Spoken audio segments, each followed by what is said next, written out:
Hey guys, so this video is basically going to cover everything in the Tosh drama. This is a complete video of everything we know and think about this situation. We are going to present the facts as we know them, allowing you guys to choose how you feel about them. So the first thing we want to talk about is, why are we even bringing this drama up again in the first place? This isn't about keeping some petty drama. This is about the fact that he has made money and subscribers out of cheating and lying to the community. Something that we are not okay with, and other people shouldn't be okay with it either. It's been a long time, and we've decided that we are not going to accept this anymore. So let's get started. We'll begin by talking about how this was reintroduced in the first place. npesta found some saws above Devil Vortex, and considering the arrangement and number of the saws, he was completely convinced that the purpose of the saws was used to balance out the deletion of objects used in a semi-auto. He uploaded the video as he was convinced it would be enough. He was severely mistaken. However, when Tosh made a response video with nothing substantial other than the fact that he made assumptions, he became even more suspicious and uploaded a follow-up video, basically stating that Tosh never described the arrangement and number of the saws, and that if he was trying to use the saws to copy and paste later in the level, he would have just used the same exact saws located nearer to the gameplay. His response to this was to upload a video of himself doing 58 to 100 and 55 on Devil Vortex. This convinced a lot of people that he's legit, but it's been a year and a half. It's not about how skilled he is at Devil Vortex now, it's about completing Devil Vortex back then. It should be noted that many people can go from beating Stereo Madness to beating Deadlocked in a matter of a few months. The next thing we are going to be talking about is saws in Devil Vortex. I know npesta has beaten this point to death, but it's important to reinstate. The fact that there are 54 random saws up there for no reason is odd, as they cannot be used for any creating purposes. There are closer saws of the same type in the level, and there are more than one type of saw. However, before, npesta was not able to provide where Tosh semi-autoed the level. Now, though, we have an explanation. If you count all the autoable timings in the 30% ball, besides the last spam, you get 11 objects needed. The reason he didn't want to auto the last spam is so he could show himself getting far before he beat the level. This is proven by the fact that he didn't start the video on the attempt he beat it, or even the attempt before it, but several attempts back, when he was at the last spam at that ball. It wasn't autoed as people would see the same movements and realize it was semi-autoed. I'm also not including yellow orbs, as there is no way to auto those successfully. There are no paths that provide the same height as yellow orbs. So that leaves us with 11 autoable clicks in that ball. If you add that together with the spam at 54, which is 16, the following wave, which is 15, and the last wave without the last spam, which is 12, you get exactly 54. This is all the hardest parts in the level. Everything lines up. But it gets more interesting when we look at unnerved paracosm circles. Up at the top of a level, we see 45 random generic blocks, once again, with no purpose. Unlike Devil Vortex, these are not special objects of any kind. We've checked all unnerved paracosm circles copies we could find, and none of them besides Tosh's had those 45 blocks sitting at the top of a level, meaning Tosh added them himself.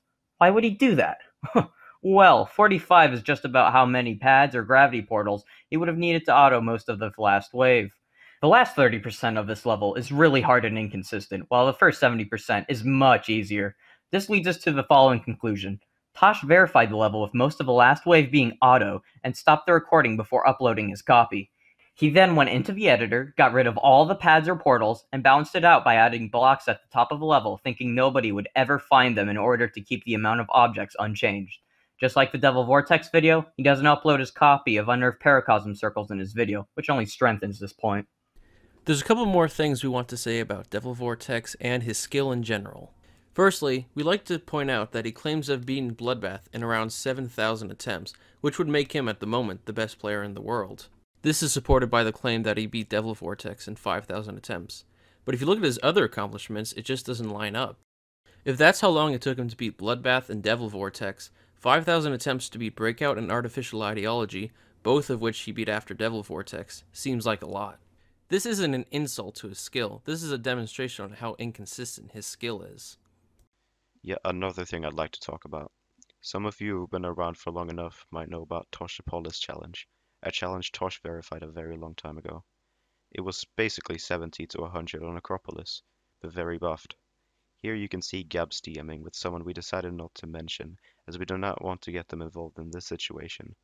You might want to take a look at the screenshots Gabs sent, which were taken at two key points of the video, before and after what Tosh claimed to be a lag spike.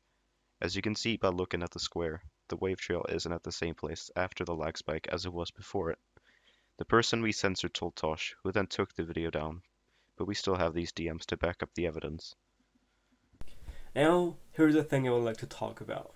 As you may know, Tosh used the FPS bypass for his second to last proof video. The thing here is that Tosh didn't mention using the bypass at first, and we ended up noticing it ourselves. You might think that this doesn't really matter because he got 82% without a bypass a couple of days later, but like that's not really the point I'm trying to make here. Once we told Tosh that we knew about this, he went to playing the level again, and he reached 82% on 144Hz without using the bypass. So, as you can see in the description of the video, he did confirm that he used the bypass in the previous one. But what I'm trying to point out here is the way he was worded. He didn't mention using it, but he managed to cover it by trying to make us look like the bad ones in the story. Now, of course, one that doesn't really think twice will turn against us in this situation. But if you do think twice, you're going to realize he's the one that wasn't honest in the story. He used the bypass in the first video, and even if he ended up beating his bypass record a couple days later on 144Hz, he still hit the truth in the first place and did not mention the fact that he used it, even though he knows he should have mentioned it. Actually, I left a comment in the video about that, and I straight up got banned from his channel, and he did not respond whatsoever. So a couple hours later, I called him out on Twitter about how he deleted my comments, and I ended up getting blocked on there as well. So, all this is just to show you guys how well his description was worded, and how good he can be at manipulating people who don't really pay much attention to what's going on in this kind of situations. So, I'm just gonna ask you guys a favor. I just want you guys to think about this for a second.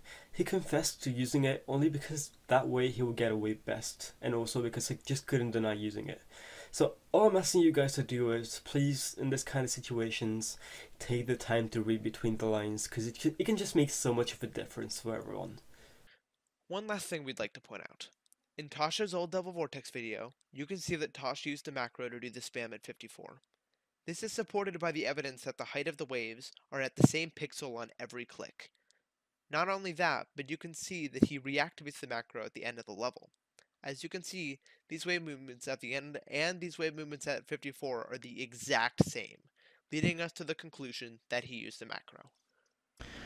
So, that's everything. Again, we will reiterate, we did not make this video for attention. We made it because we felt that Tosh should not be considered legit, and because Tosh has made a lot of money out of lying and manipulating people. We are interested to hear your opinions on this, though. Tosh, if you plan on making a video about this, do not take it any further than the points made in this video. We have no intent whatsoever of attacking you at a personal level, and we hope that you treat us with the same respect. I just want to take a moment and thank the people who helped out in the making of this video and helping with the evidence or anything like that. Gabs, GodGamerZero, Golden, Meatius, npesta, Rainstorm, Sonic 80, myself, Technical, TGI, and Wormfodder. So yeah, thanks for watching.